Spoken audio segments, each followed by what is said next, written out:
Welcome, admitted students and families. My name is Meredith Twombly. I'm Clark's Vice President for Admission and Financial Aid. Last Thursday night, Clark hosted a town hall for admitted students, and I'm happy to share the recording with you. I also want to share a message of congratulations directly to our admitted students. I have to be honest, this was a strange admission cycle in the midst of an unimaginably challenging year for many, including you. I don't know exactly what we expected to find in your applications when we started reading them, but I know this: you really surprised us. To be clear, in the spring of what some might consider the most important academic year of your career, the world was turned on its axis, and it stayed that way for weeks and then months and then more than a year. What we found in each of you were students that throughout all of it stayed focused.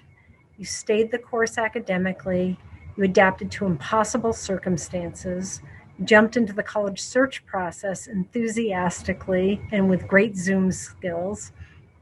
And that's a big part of why we accepted you. What we found in your transcripts, essays, through interviews, and letters of recommendation, we found really excellent students, yes, but also remarkable maturity and wisdom and humor, and a good dose of idealism. We found resilience and perseverance and hopefulness and a determination to somehow navigate around the challenges that circumstances beyond your control had placed on you. And if that wasn't impressive enough, you demonstrated through your words and deeds your capacity to care for others.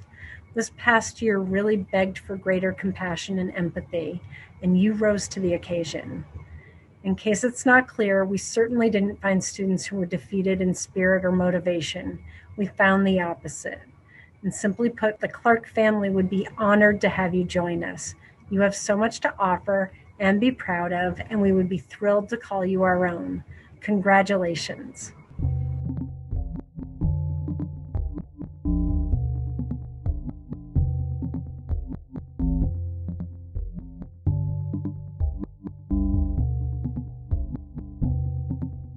While at Clark, I didn't just do research, but even my work study. I was a scholarship student. My work study opportunities were things for which I learned so much. I was a graphic designer in the university print shop. I learned how to do layout, and this was before digital graphics, for all kinds of university publications, which was incredibly valuable to me.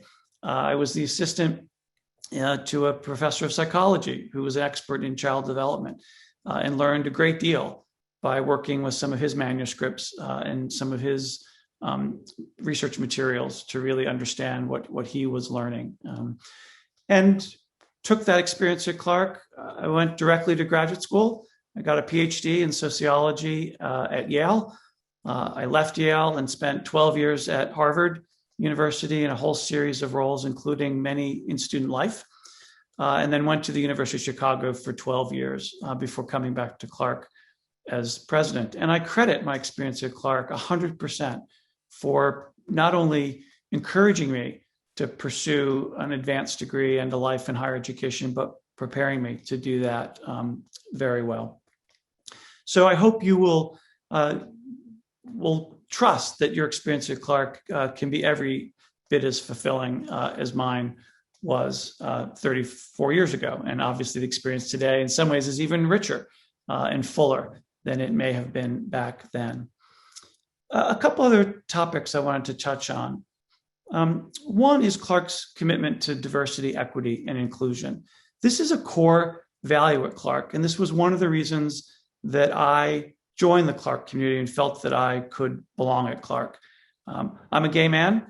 I knew that when I was a teenager, and being able to come to Clark and know that I would be accepted, know that I would find folks here where I could explore that part of my identity was incredibly important. And I think Clark continues to embrace difference in every way and again, provide support for students.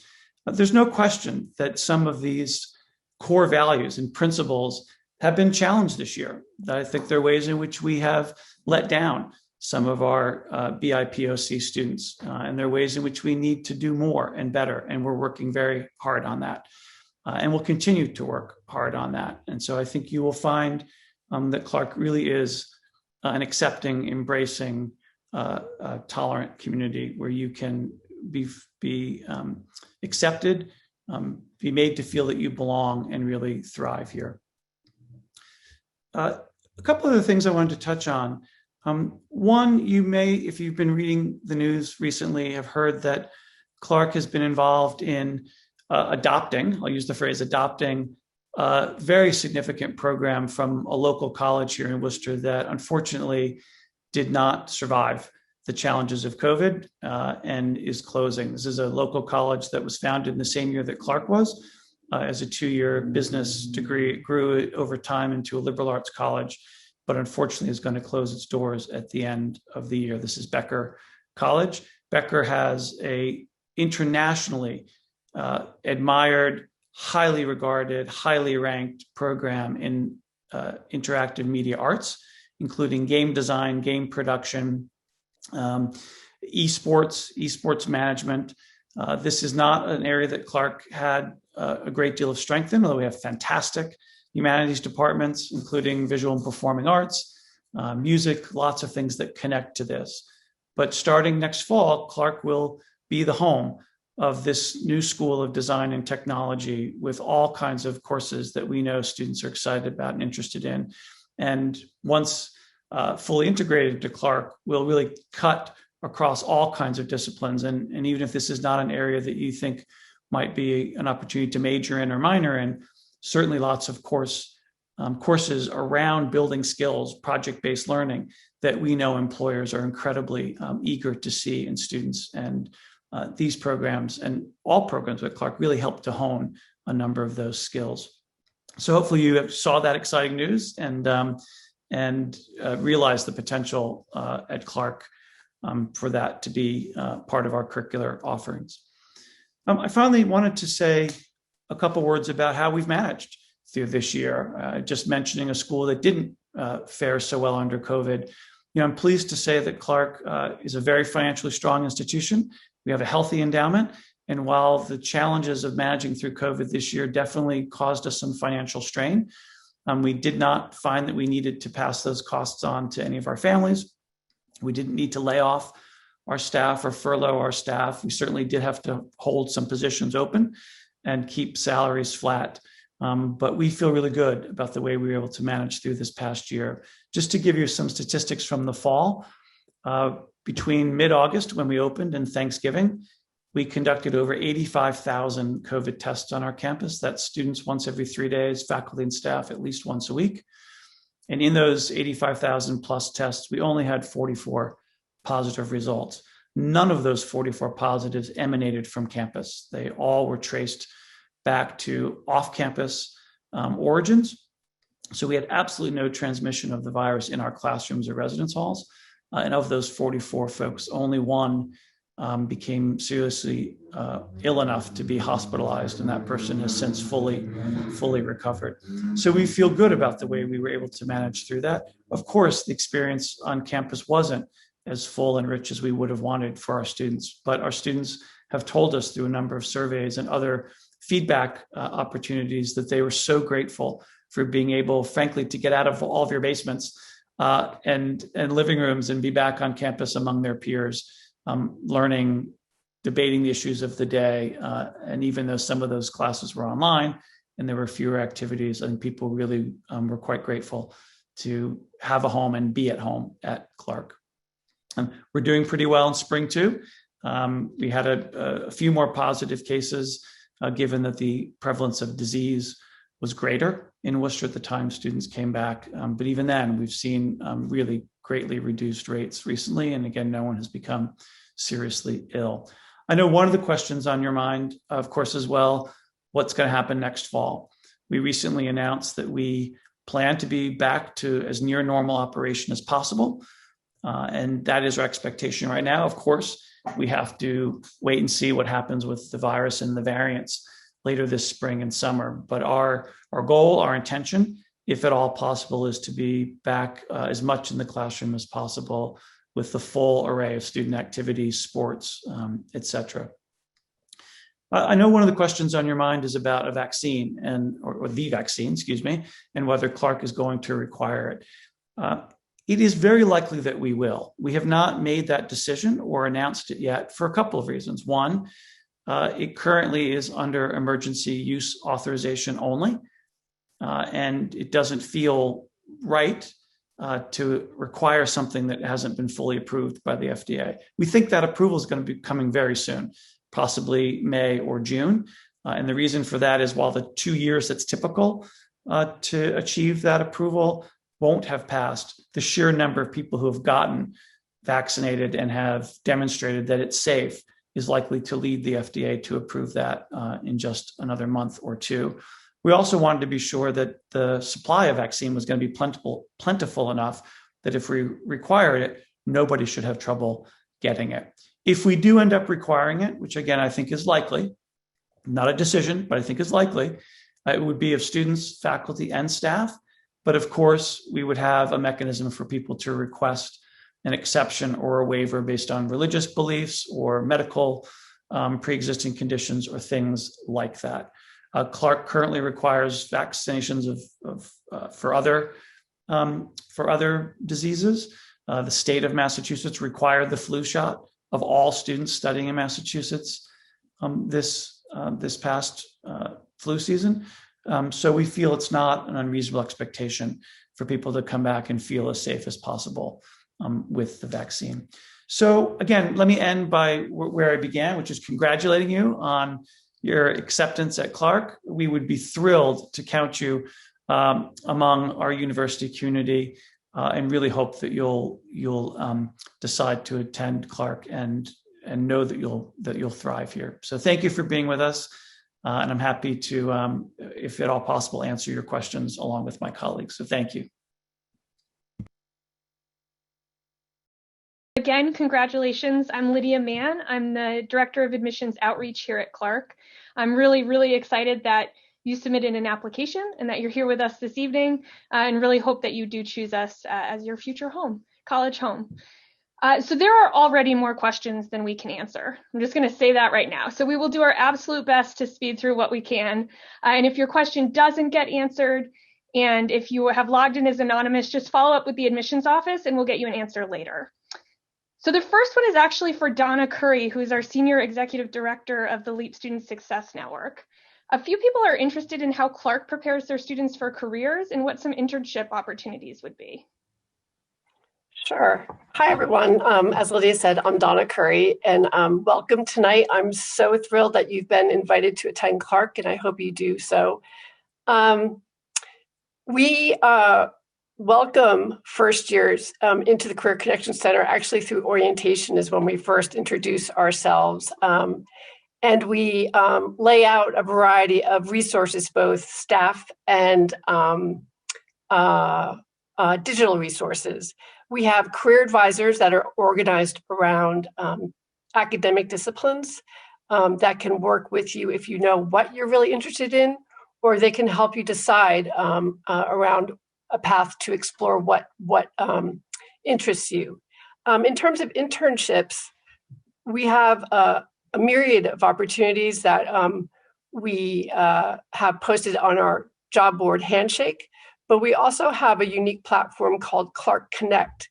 And this platform allows us to leverage our amazing alumni network, where we are able to facilitate connections between students to people, the alumni community for mentorship or career advice, connect students to opportunities such as internships posted by our alumni or parent community and jobs, and also community on that platform around shared interests. So those are two or a couple examples for you to consider as ways to explore internship opportunities and also to get some advice around that through the resources we offer through the Career Connection Center. Great, thank you. I might pose this one to Jack Foley. Somebody is curious about the initiatives or programs Clark takes place in to be involved in the surrounding neighborhood. Thanks, Lydia. It's a great neighborhood here in Maine South. You'll find that probably about 30% of our undergraduate students will live off campus. 100% of our graduate students typically will live off campus in three decars, which are part of the historical look of the neighborhood and the city. Clark has been really nationally recognized for a partnership that we developed in our community, really working since the 1980s to help revitalize our neighborhood and build a strong collaborative partnership with our community. You'll find that the neighborhood is vibrant, the neighborhood is inclusive, very diverse, and very welcoming. Clark students, Clark faculty and staff are really recognized as part of this community. I hope that when you come here, you will be able to go to the public schools and volunteer. You'll go to the Boys and Girls Club or other organizations in the neighborhood that are really entrenched at Clark, and we're entrenched in these organizations. And finally, to make sure you find the great restaurants in the neighborhood to go to where Clarkies are seen all hours of the day. Thank you. This question is related to cost and financial aid, and I think David, Meredith, either of you could probably handle this. But tuition increases year over year at Clark. What should families expect from the university starting this fall? I can answer historically. They've been around 3% per year, which is pretty typical.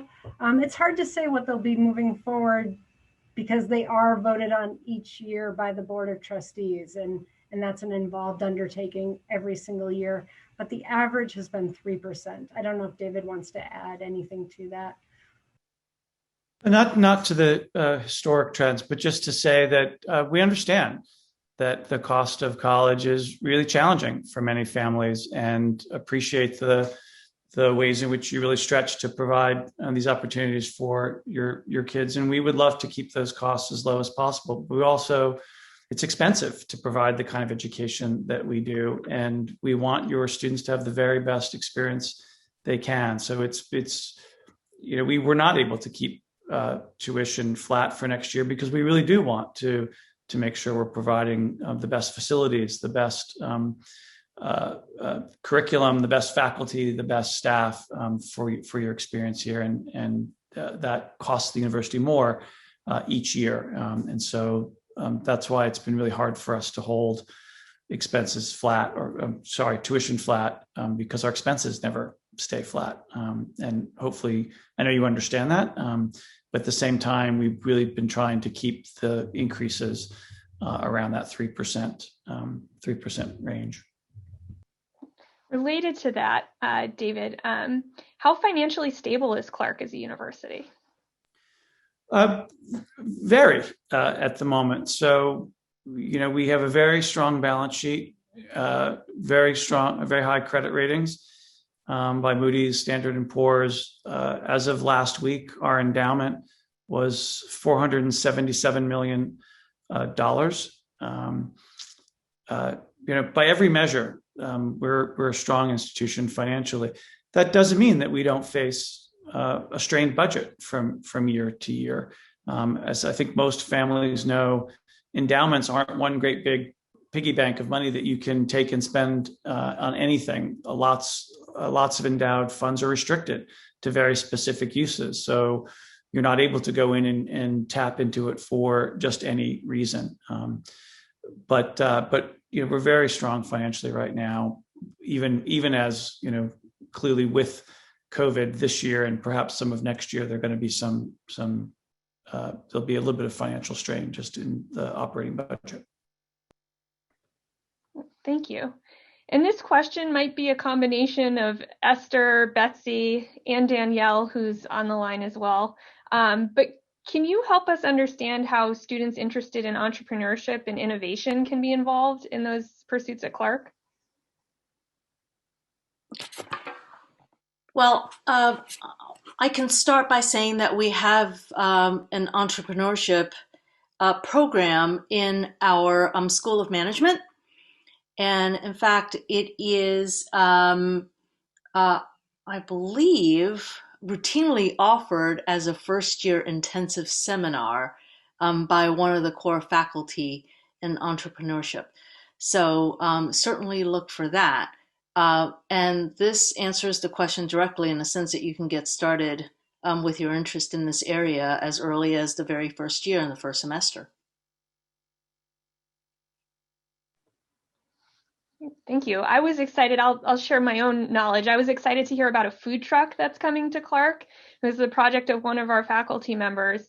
It's going to be parked in our parking lot very soon. And this food truck will be managed by students to some extent, but it's actually going to be used by people in the neighborhood.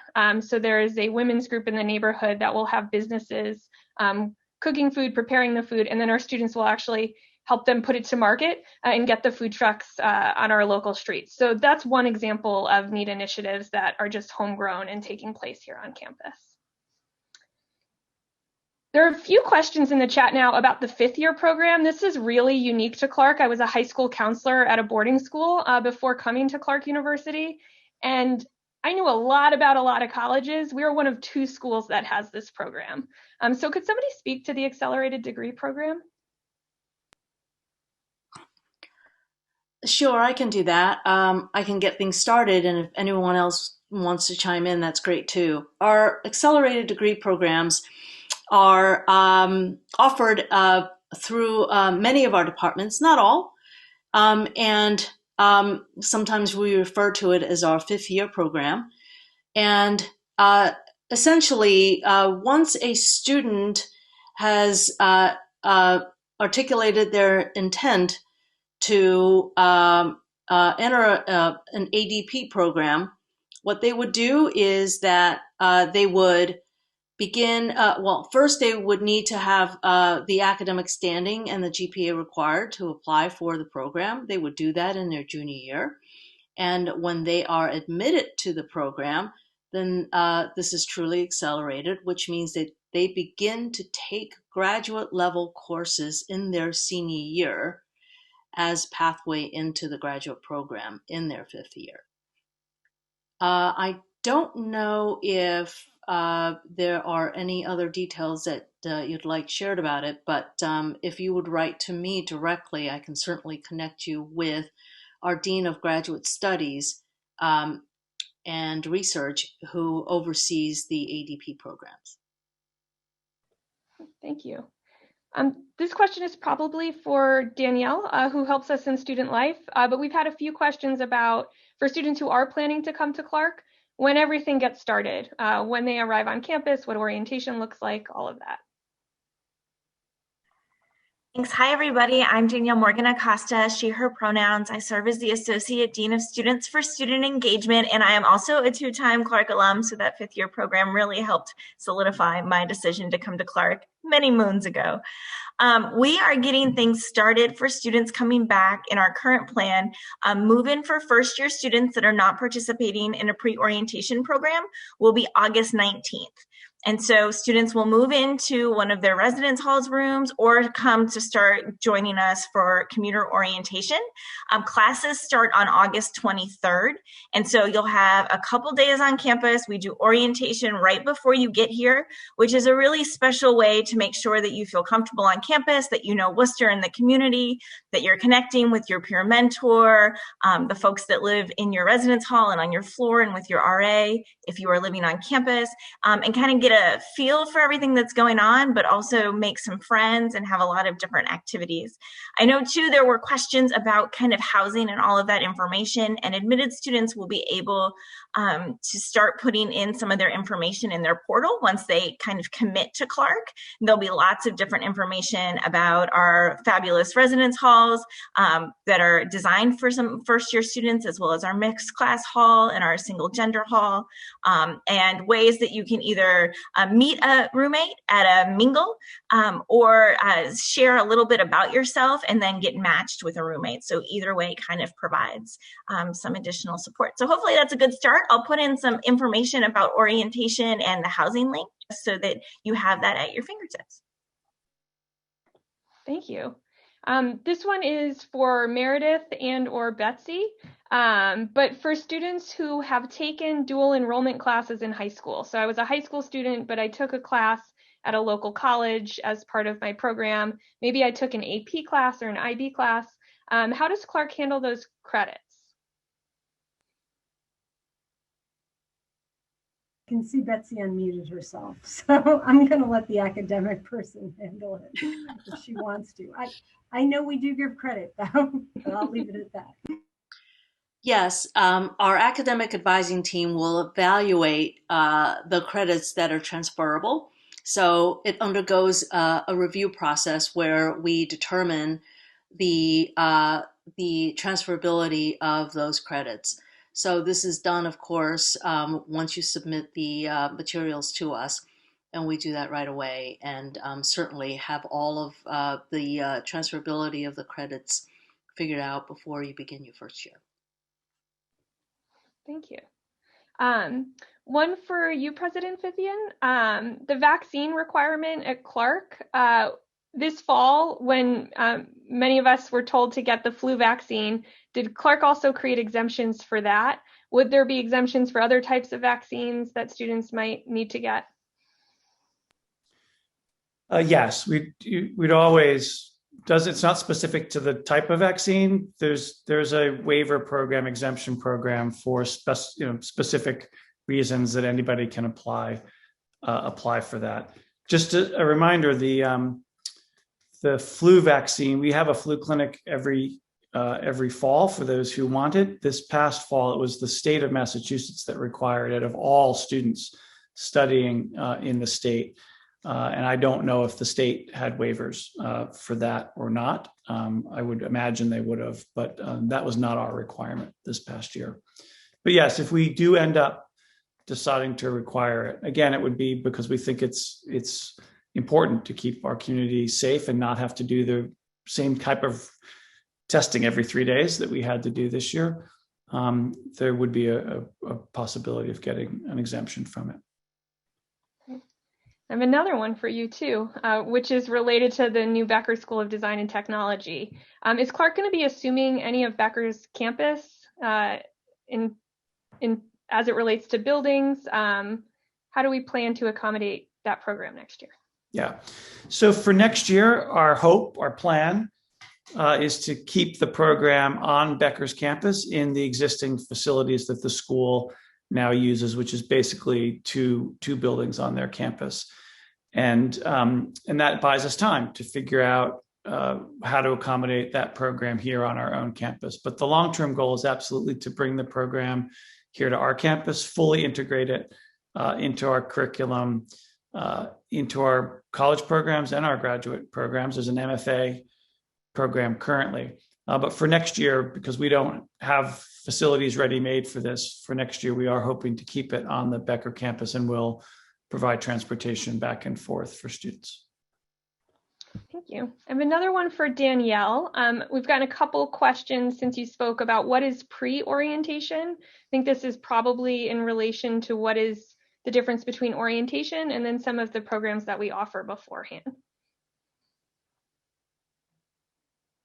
Sure, I'll share about a couple things. So I did put a link in the chat that talks about orientation, and you can see an old schedule from 2 years ago because last year's orientation schedule was a little different. So in addition to that in-person experience, throughout the summer, we'll have some Zoom videos and some webinars to kind of help you feel connected to Clark, as well as some additional opportunities to connect with your classmates and your peers that you'll learn about once you are in kind of getting situated. Some of our other pre-orientation programs are special programs that begin before orientation. And so our incredible ACE Summer Institute is an application that you'll be able to fill out this summer for our first generation students. That's a month intensive where you get to take classes, be on campus, and kind of be part of a community before other students get to Clark and really begin your first year kind of with a leg up and meet everybody during August. We also have our Connections at Clark, which is a leadership and identity bonding experience for a couple days before orientation begins. And we have programs programs from Student Accessibility Services and for our international students. And so in that link that I sent, you can get a little bit more information about deadlines and when those are coming and how to apply for those. But there are some additional ways to get connected to Clark and take advantage of everything we have to offer before our official orientation kicks off. All of those students participate in orientation as well. So if you don't participate in a pre-orientation program, you are still part of the class and learning everything that everyone's learning and bonding with everybody too. Thank you. I have another one for President Fithian. This is a big one. What is your vision for Clark? And are there any leadership skills that you're going to borrow from your experience at other universities? So definitely yes to the last question. There's no question that my experience at the last two research universities I had the privilege of working at, I learned a great deal.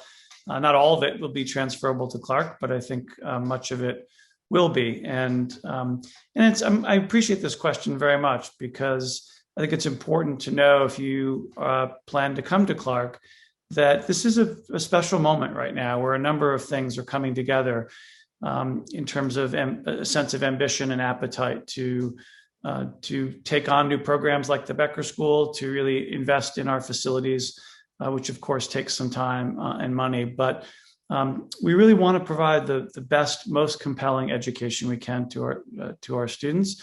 We think we do that today, but can do it even more so by developing new strengths, by further investing in existing programmatic strengths we have. I really would like to see Clark. I don't have the time right now to give you my whole vision, but I look forward to future opportunities. It's not my vision alone. This really is a shared set of aspirations and ambitions that the entire leadership team and the entire Clark community right now is in conversation about developing. But we're focused very much on making the most of the fact that we are a small research university with an incredibly strong liberal arts college at the heart of it. And that may seem like lots of places have that combined set of features, but I think it's the scale of Clark being a research university where when I was an undergraduate, I did work with every faculty member in my department. There were 6 or 7 at the time. And, in the larger research universities that I worked in, can you do research with a faculty member? Absolutely. But you're much more likely to be one of 10, 15, 20 students working with a single faculty member than one-on-one, which is very much often the case at Clark. So we really want to make the most of our distinctive strengths around research scholarship, the fact that every one of our teachers, every one of your teachers does research at Clark. And every researcher at Clark teaches. And this is a fundamental principle and value of the way we approach education.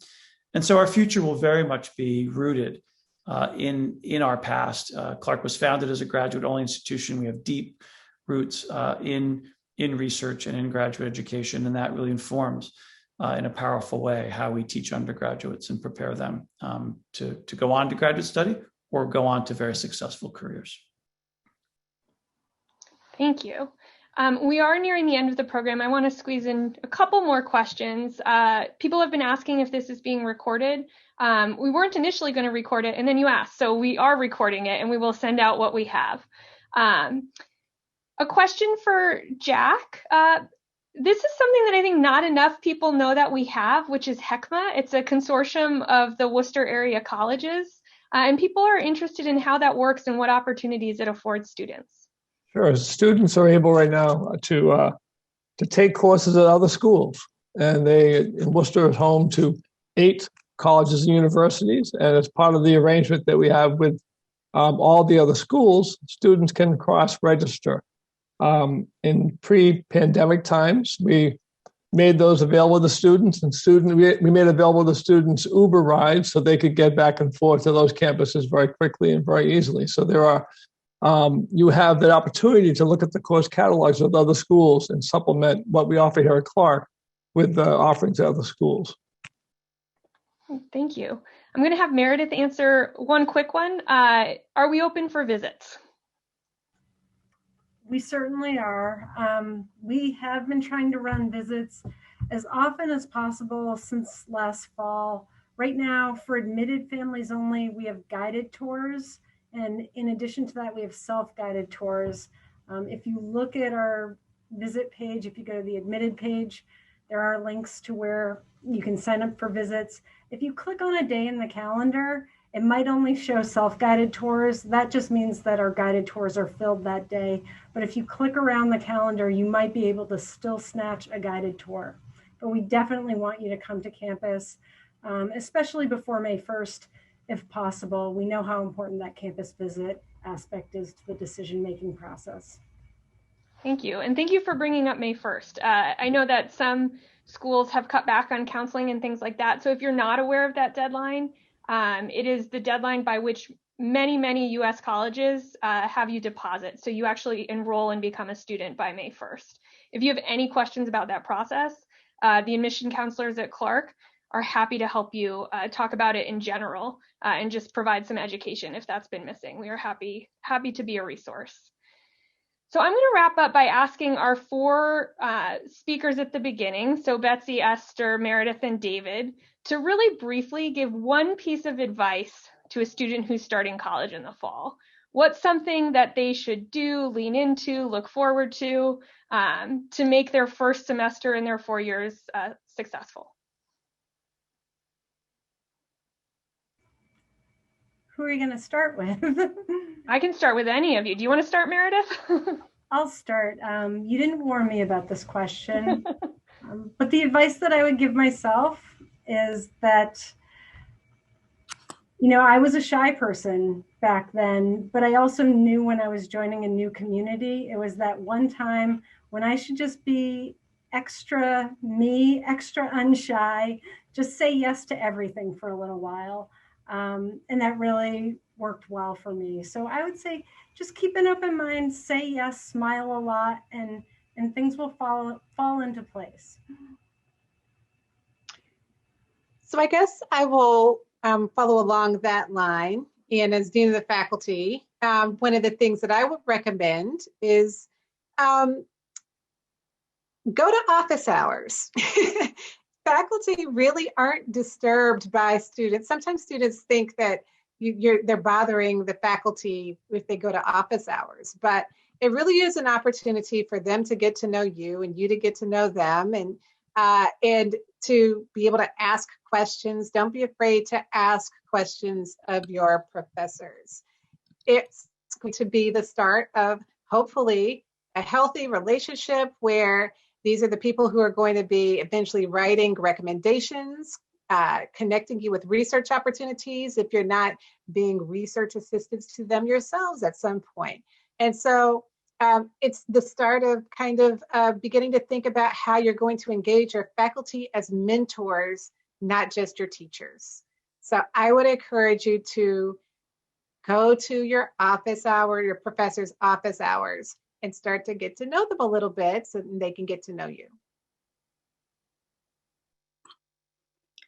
Well, I guess I can go next. I would say keep an open mind about what possibilities are there for you with respect to your selection of majors and minors and concentrations and so on and so forth. I'll give you a personal example. I thought I knew exactly what I wanted to be when I first entered college. I wanted to be an aerospace engineer, and I wanted to work on the space shuttle. I am now a professor of English literature, and what happened? Well, it's because number one, I discovered that I like to read about spaceships more than build them. So that's one thing.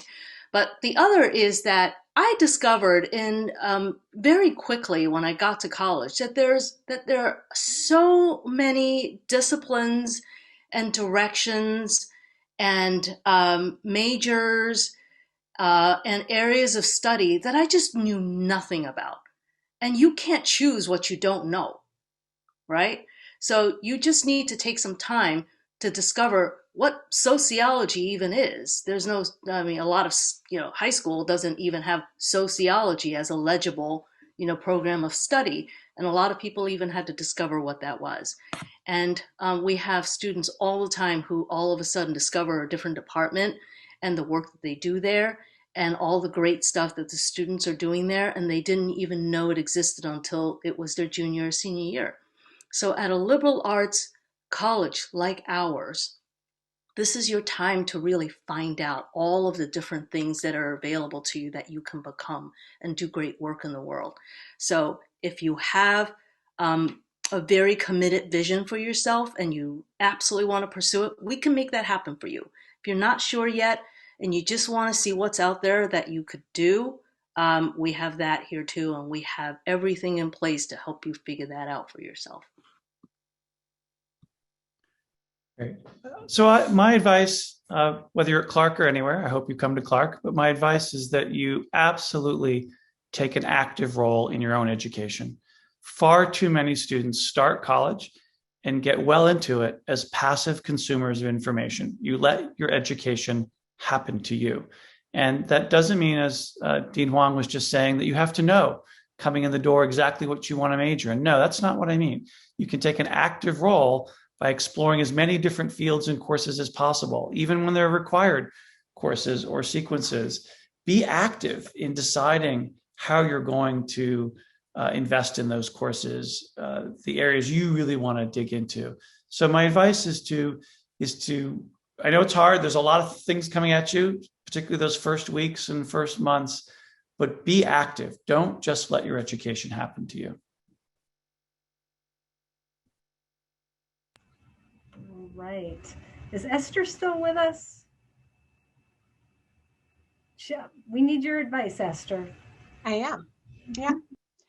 Oh, I thought I already gave it, which was go to office hours. Oh, you did. You were so brief. I forgot that you did it. I'm so sorry. All right. I'm going to wrap us up. Thank you, Lydia, for doing a masterful job managing the Q&A. Thank you, David, Esther, Betsy, and thank you to our guests for you gave us close to an hour tonight. We really appreciate it. We so dearly want to meet you on campus, either in the next few weeks or next fall. We will follow up with answering as many of these questions as we possibly can, as long as there's contact information available. I am inviting anyone out there to email me personally over the next few weeks. I will do my best to respond, but I really do want to make sure that you are getting the answers to the questions that you have at this really important time. And we want ourselves to be accessible to you. So with that, I'm at mtwombly@clarku.edu, but I'm very easy to find on the website. And if it wasn't so late, I'd stick it in the chat. It'll probably be too late for you to get to it. But with that, I want to say thank you. Good luck over the next few weeks. And we hope to see you at Clark University really soon. And congratulations.